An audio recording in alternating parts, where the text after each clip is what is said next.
Hello, Jim Howard here in Fort Worth, Texas. Today's date, it's February 7th of 2023. I've been messing with my computer with the monitors and doing stuff like that. I hope everything is okay the way it's supposed to be. Um,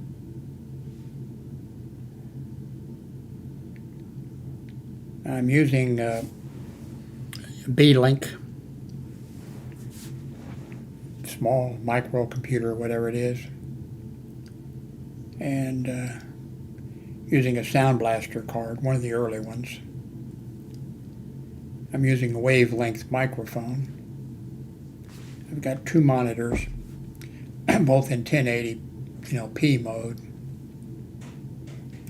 Both the monitors are LG monitors. I'm using a wavelength.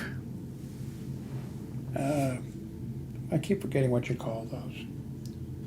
It's a device you can plug stuff into. Especially helpful if you have a laptop or something like that, but I have stuff plugged into it. There's still a bunch of ports available. I've got an inexpensive set of creative speakers. They're not fancy in any way, but my hearing is bad. It has been since the first grade in school. I've got a Amazon tablet, inexpensive one. I think it was like the third model out or something. I really use it. I don't use it very much. I use it for some of the settings on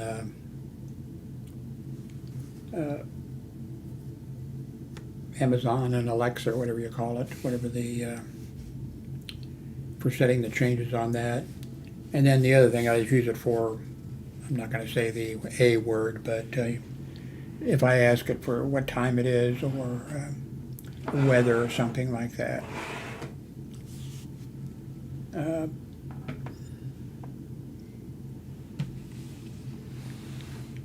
I've got my medicine here, but this is, let's see, this is 6:30.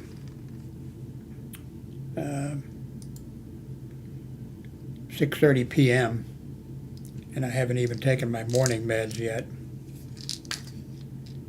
And I should do better at taking my medicines. Just saw my doctor fairly recently. I also got her to fill out the paperwork, and I'm hoping that, and I submitted it. I'm hoping that that will let me use the Fort Worth. Used to be called MITS. I forget what it's called now. And that's a service that comes and will pick you up. You have to call a day ahead of time. They will take you any place in Fort Worth. You have to call them a day ahead of time, and you have to pay $4. If you have an attendant, somebody to go with you to help you, you can have one, I believe. And of course, you have to pay $4 for them. Then too, when you schedule the thing, you have to tell them what time you're going to be picked up. And my ex-wife, she's signed up for that service, and she has been for quite a while. She's confined to a wheelchair. So if you have a doctor's appointment or something like that, you have to make sure. Sometimes you go to the doctor's office or something, and the doctor's delayed in surgery or something, doesn't show. So that's then what you do is if you call them and tell them that you were tied up and you couldn't make it. And then what they tell you is they'll try to get somebody to pick you up. And so now when our son was in the hospital several times, once for about 3 months, I had to go with my ex-wife. We share an apartment with our grown son. Um, I had to go and help her, because she's, like I said, in a wheelchair. And a lot of work. And usually I'd be pushing. Well, of course, my son normally did it. But when he was in the hospital, I had to kick in. And usually it's about 2.5 carts. And then she's very, she wants, the certain product. And I'd have the carts, like roll, whatever. And then she'd want them moved so she could get right up to the door to look in to see what the thing. I thought, oh, God. So I was glad. I was glad when my son got out of the hospital, but I was also glad when I didn't have to go back and do that anymore. Now we order from Walmart and have the food delivered, and that works out great, unless something happens. A couple times in the beginning, they would deliver by accident to somebody else. Once I went out and a neighbor was there, and he said, "Are you looking for something?"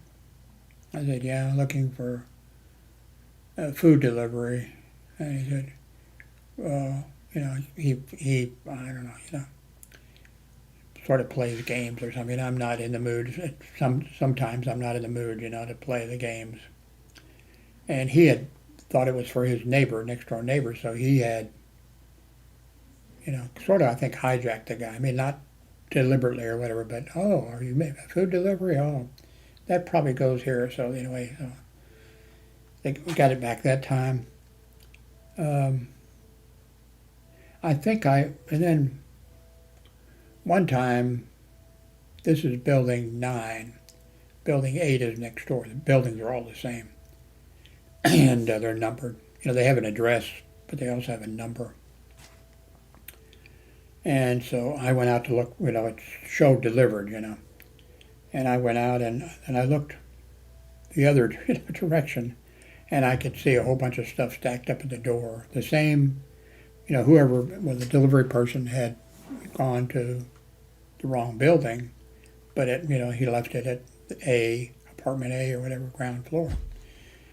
So I headed over that way, and I could see, my name on all the things, so I got it back that time. Um, See, with the bad weather we had here just last week or the week before, had a little bit of snow. Well, a little bit of snow, but this is Texas, and the people down here, for the most part, are not used to driving on any kind of snow or ice, and the city and the state and the county or whatever are not used to having to deal with it the way, other cities in the United States and other cities in the world are. They can kind of not worry about it until it hits, and then when a small storm hits, it's a kind of bad down here. So we ordered from Walmart, and they canceled the order, because drivers and that type of stuff, so they canceled the order. And then in a couple of days we ordered, again, and by then the streets were okay. But when we canceled the order, then the ex-wife takes care of it. When she called in, she just took that order that we canceled and, clicked to, deliver that. And so what happened is we got charged for both those orders.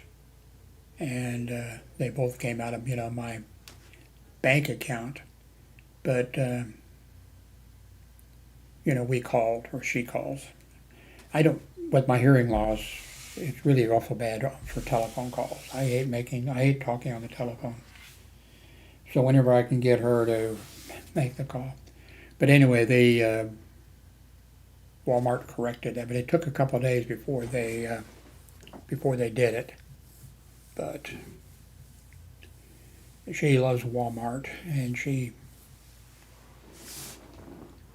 I guess that probably is the best place to order. Rather than Amazon, you can order food from Amazon. Actually, I think you can order food from Kroger's and a whole bunch of other places. I think they probably use a delivery service, you know. Well, in fact, Walmart uses DoorDash. I forget what it is. So they're not actually using their own vehicles, and it works out, you know, it works out good for us. Um,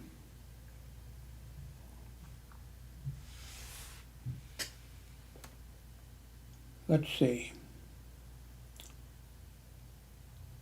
My arthritis is really hurting me today. I take naproxen for it, and that works. I have arthritis really bad too, and well, this is the. I take this twice a day. Diabetes, type 2 diabetes. Um, my diabetes is really under control really well. And the ex-wife is type 2 diabetes, type 2 diabetes, and I'm tired of hearing about it because she's on the low carb diet. She wants to know how many carbs are in everything, and she makes some of her decisions, you know, well, all of her decisions about that. And but it's worked out. I don't know if she's lost any weight, but her blood sugar is really, really down. And I went to the doctor, so I can access it. I think I did in the past video here, someplace. And anyway, my blood sugar is down really well. Doctor's very pleased. Naproxen, Naproxen, 500 milligrams. Now she was told, my ex-wife was told that prescribed for something, so she thinks that that's all this thing works on. And even though I've told her no, it works on other things, her doctor told her it was for whatever it was for. But it's for a bunch of things. It works great for me with arthritis. I don't know what I would do without it. I talked about this in an earlier video. This is 500 milligrams. You can buy this in a pharmacy, you know, Walgreens or CVS or something like that. You can buy it, and it has a name other than naproxen. And I think it's 250 milligrams, no prescription required. So, you know, now of course, see, this is prescribed, and my insurance takes care of it. Our insurance takes care of it, you know. But if you have, check with your doctor and all that kind of stuff. But you could just buy this, over the counter, not a prescription item. I forget what the generic was. Would it be a generic name or whatever? But so I think it might be 250 milligrams instead of 500. But all you would have to do is, buy it and take two, and you have the same strength as that naproxen. And but please talk to your doctor, and please do what your doctor says or whatever. But this really works well for my problems. The arthritis is really bad.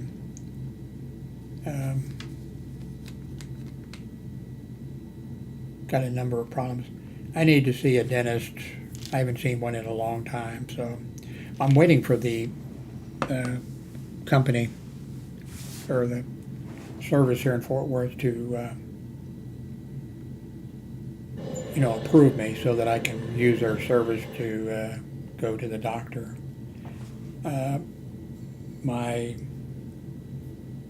Our grown daughter, we have four kids. All of them are grown. I think my son is the youngest. Did I tell you I'm 81? I'll be 82 in March. Uh, the Anyway, we have a daughter in the Washington D.C. area. She's married, and we have a son in the Washington D.C. I think area. He's a certified public accountant, a CPA or whatever, and he works from home. And the company, I forget what it is, $30 or $32 or something. He can order in food and have it delivered. Have it delivered. I mean, meals. And he works long hours. And I guess CPAs, especially certain times, I guess before taxes, there's all kinds of reasons he works. Then our next is Hillary, and she was living in Carrollton. She owned a house in Carrollton, and if you watch BBS, the documentary, that's where my part was. But anyway, she married a Swede and went to Sweden and lived there for quite a few years. She's been back for quite a few years now. And she had been taking me to the doctors. I mean, I don't want her doing that. It's a little bit of a drive, and especially in rush hour. She's in a small town, and she's into cats and animals and that type of stuff. She's got a little bit of land and what have you. And I don't want her driving, 30, 45 minutes to get here and then drive me to a doctor's office and then have to wait and that type of stuff. And in the past I used Uber, but since the virus, I'm sure those drivers do the best job they can of cleaning their vehicle, but things would come up, and I just don't. I'm 81. I just don't want to take the chance. So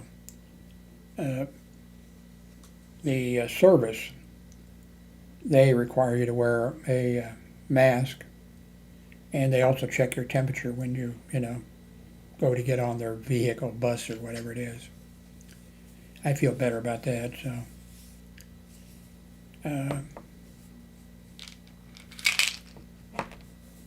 So anyway, I need to see a dentist, and I need to see the skin cancer doctor again. I haven't seen him in a while. And I think I went twice, I believe. I think he wants me to show up once a year. And his waiting room was filled, and it looked like all repeat customers. I was sitting there and they were talking to each other, Well, I had this taken off, and I had this taken off, I had this taken off, and I'm here to have this taken. I'm like, God damn, So I need to see, and then I also need to see the eye doctor. You should see, if you have diabetes, you should see and I haven't. I saw one 2 or 3 years ago, and I hadn't seen an eye doctor for years.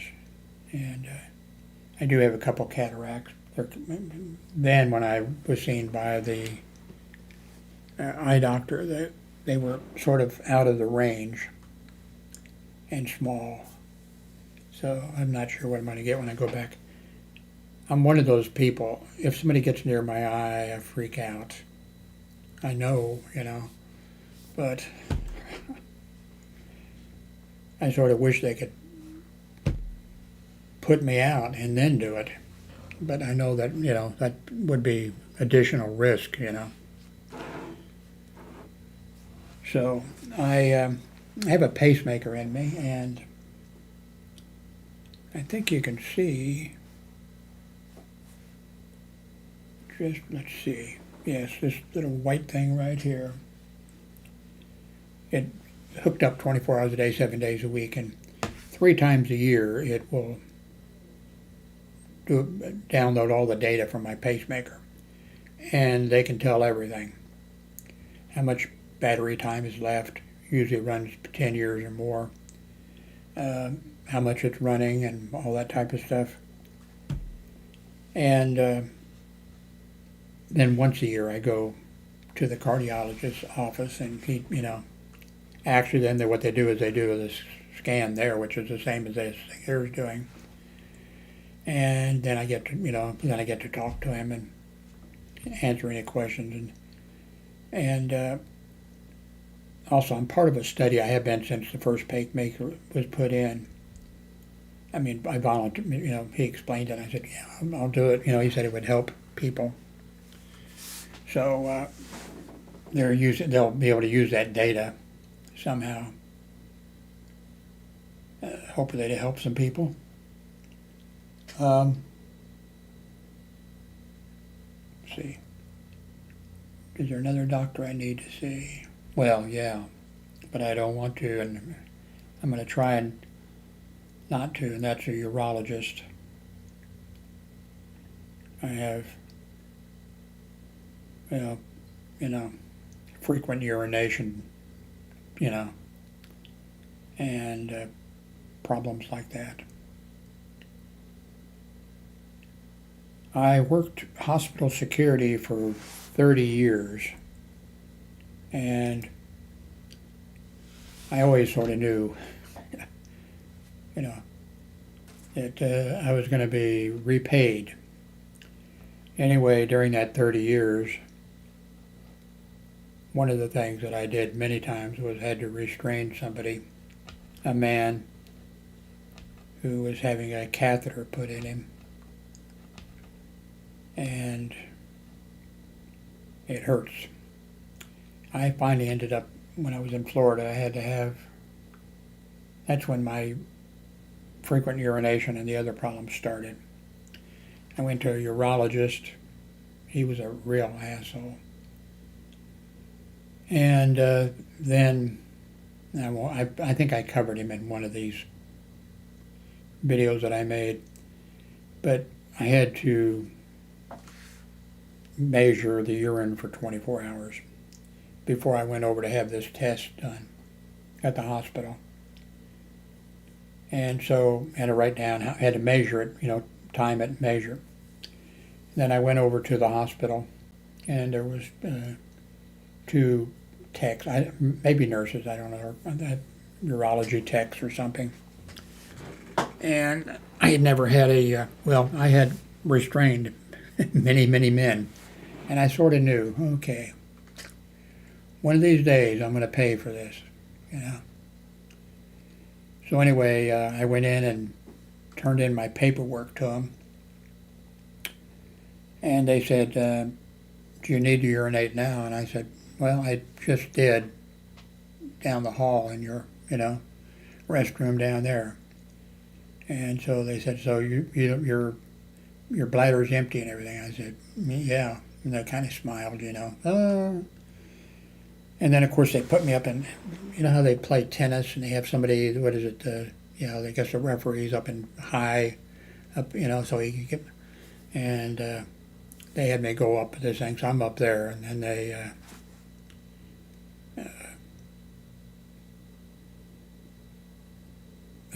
they handed me, the TV wasn't on, but they handed me the remote control, and I knew that the reason for that was they were trying to make sure that I wouldn't lash out at them and hit them, that I would crush the remote control or throw it at the television, which probably didn't work or whatever. I just knew this is bad, And so then they put the catheter in. Oh, it hurts for males. And then, of course, I was draining out, and I just told them the bladder was empty, and blah, blah, blah, blah. And, it filled it up. They said, yep, so.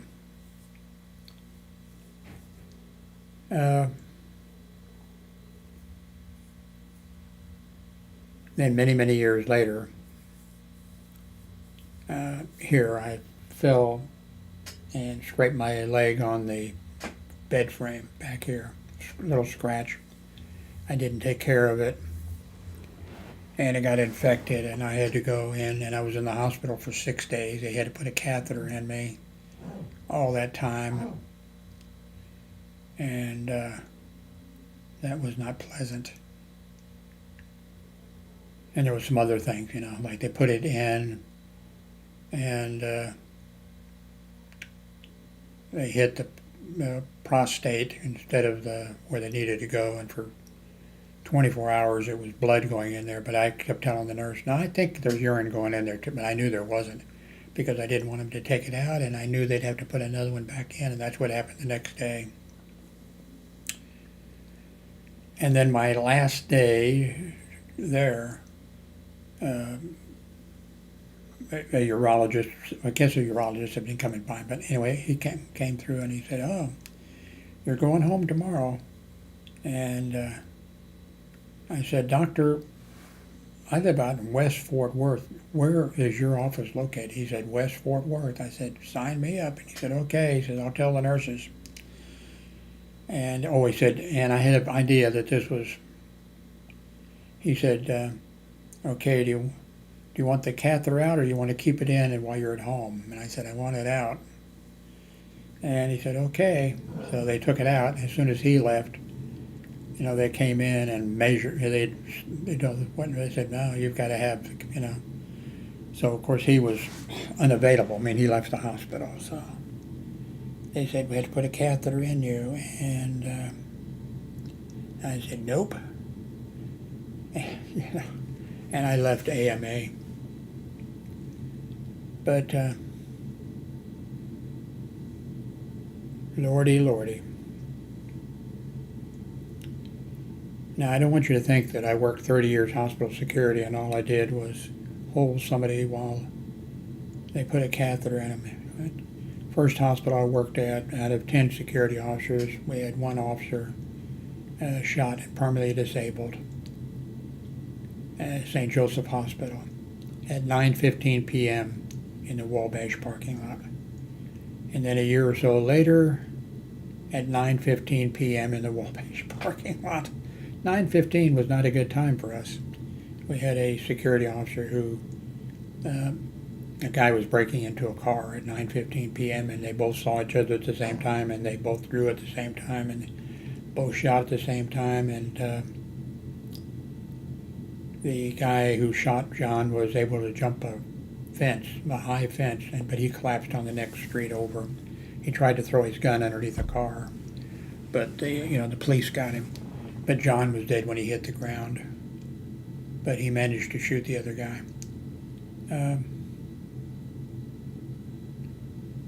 When the first security officer was shot, I told the hospital administrator, you need to do 3 things. And there's there's Dan's blood on the ground, and you need to do 3 things. And he didn't do those 3 things. I said there'll be another shooting. It may not be a security officer, maybe a patient, maybe a doctor, maybe a visitor, maybe an employee of some sort. But if you don't do these 3 things, and so when he came in with John's blood on the ground, I said, "There is John's blood. I told you before you needed to do these things, and here are the 3 things you need to do." And he laughed. And he said, "Maybe we'll get you a horse." The parking lot was also the doctor's parking lot, visitors, patients, employees. There was another for employees across the street, but the doctors parked there. So I didn't have to force anybody, any doctor or anything else. I just went over as they pulled in, and I said, "Dr. Piper, Dr. Scanner," whoever, we knew their names, because they parked there, and I said, "There's John's blood on the ground. I just talked to the hospital administrator. I told him what needed to be done," and I, told them briefly, that we needed a gate because both of these people came through. The thing was fence with military type but there was one gate that was not closed that had that it was, led to a church parking lot. So anybody could just come off the street and go through. And, I said that a gate needs to be put there. And we need bulletproof vest. And what else was there? Anyway, so the hospital administrator didn't do that. He laughed. Well, he did it because I sent and they all went. There might have been one doctor or two who didn't, who went in and right away a patient needed help or something, But no, every one of the doctors said, "How much do bulletproof vests cost, Jim?" What blah blah blah blah. And they all went to the administrator's office. And then after about 45 minutes, the assistant administrator came out, acted like he was going to his car. Oh, Jim, I guess I don't need to go to my car.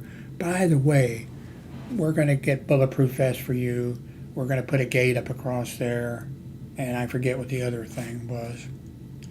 And I stuck around till they did those things. And then I knew my name had been circled. But the nuns came to Kansas City, Missouri, I don't know, the 1800s or whatever, and built a hospital in downtown Kansas City, which didn't amount to much. And then the nuns, many years later, moved the hospital about 35 blocks, but there was 35 blocks of pretty much wilderness. And people thought, these nuns are crazy. They've been praying too much. Their hospital, of course, by the time I had my tonsils out there, and by the time my ex-wife was there, not ex-wife then, when she was 5 or whatever, had polio, was there for 8 months. As time passed, that was not, and it was in the worst part of Kansas City. And, but the nuns finally decided they had to move south. Of course, they said it wasn't because of the neighborhood. It was because the fire escapes wouldn't be approved, were outside, fire escapes. And they had to be, but, that wasn't the truth. Nuns lie. They were moving because of the neighborhood. And, and of course I knew I was moving because of my name would be circled. Because of that I sent every doctor to the hospital administrator. It was a black neighborhood, by the way, and he was a black hospital administrator. He was the only black hospital administrator, I think, in Kansas City. But then when I was, when I told the other security officers, well, I'm taking a job over at Trinity Lutheran Hospital, and one of them said, a young guy who wasn't too swift, he said, "Oh, Jim, you shouldn't go. It's going to be the new hospital. It's going to be," because they had the blueprints up for it on the kitchen, on the tables and walls and all that kind of stuff. And he said, "Oh, we're going to have rank out there," because we didn't have any rank there, No sergeant or anything, just us and the director of security. So anyway, this young guy, I said, "You do know when you move, they're going to take the guns away because that's a nice neighborhood out there." "Oh, no. I said, "Yep, they'll take the guns away." "No, they won't." So then he came back, "I just talked to the hospital administrator, the black hospital administrator. And he said, "Oh, no, we're going to have our guns out there." And I said, "He's not going." "What?" I said, "He's not going. Here he's an asset. Out there, they consider him a liability. He won't be going." But then I also knew he wouldn't be going because I think every one of those doctors, that went there and explained to him how he needed to get, and I think that's the reason he didn't go, but I can't prove that I, took him down, Many years later, I was in a doctor's office and I saw his picture, the hospital administrator, and he was in Chicago, I think it was. And he wasn't, a hospital administrator, but he was, in the corporation up above, whatever. So sort of over. But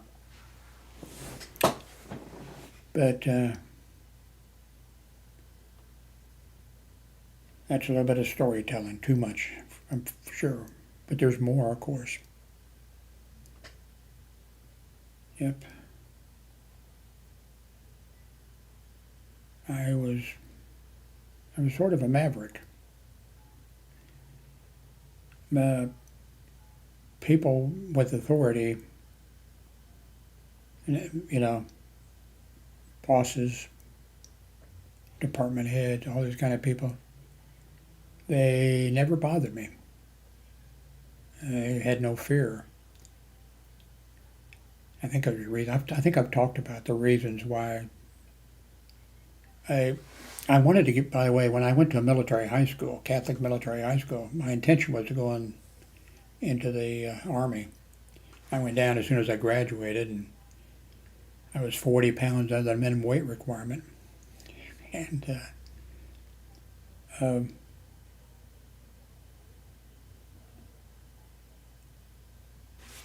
so, what I totally forgot about though was my hearing. In school, they had us, first grade, go to the library and they put the headphones on us and whatever. And honestly, this is the truth. It's not because I'm smart or anything. I'm not. But I never, only time I ever tried to copy from the hearing test, all these first graders, and there was a girl next to me. They're all checking something. They were told to check something when they heard something, or I don't know what. I don't know how they figured it out. But and she was hiding her paper from me. And even as a first grader, I thought, why are you hiding? This is a hearing test. But anyway, my hearing was really bad. Um,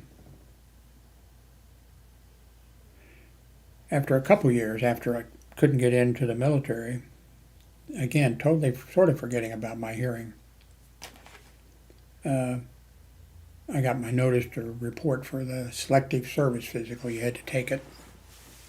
I went down. There was 200 of us, and a bad predictor of things. There's 200 of us naked, and the doctor, he was weaving through these guys coming for me, and he said, "Have you been in the hospital?" No. "Have you been sick?" No. And he walked away. I got there was a hearing test, but what it wasn't, this. It was, you stood by a door. Somebody said something, number 3 or something. And I could hear that. So then I got a notice that I was 1A, which means, at that time that you were going to be going to Vietnam. And I went down, and the recruiter said, "Yeah, Jim, you're on my list. Anybody that's 1A is on my list. So okay, sit down and whatever." And then I said, eventually, he said, "Okay." I didn't know. I didn't realize till many, many years later that, with the recruiter, you make a contract, and it's actually a contract. Of course, the military. I mean, if you I think I wanted to be in the 101st Airborne or something like that. But if I'd have got in, and then they tried to get me to jump out of an airplane or something, and I'd be holding on to it saying, "Jesus Christ, no, I'm not jumping." Well, then they wouldn't have to keep their. Or if you tried something, but it was a contract. I didn't know, but anyway, the guy said, recruiter, "Well, the only thing we have is we need teletype repair people." I said, "Sign me up. And then I said, "I'm a little bit pissed. I wanted to make a career in the military. In 2 years, I tried to get in. He said I was under the minimum weight requirement. He says, 'You do look thin.'" So he called over to the place where they did the exams, and they looked height, weight. Okay, we'll send him a new card, 1Y. So,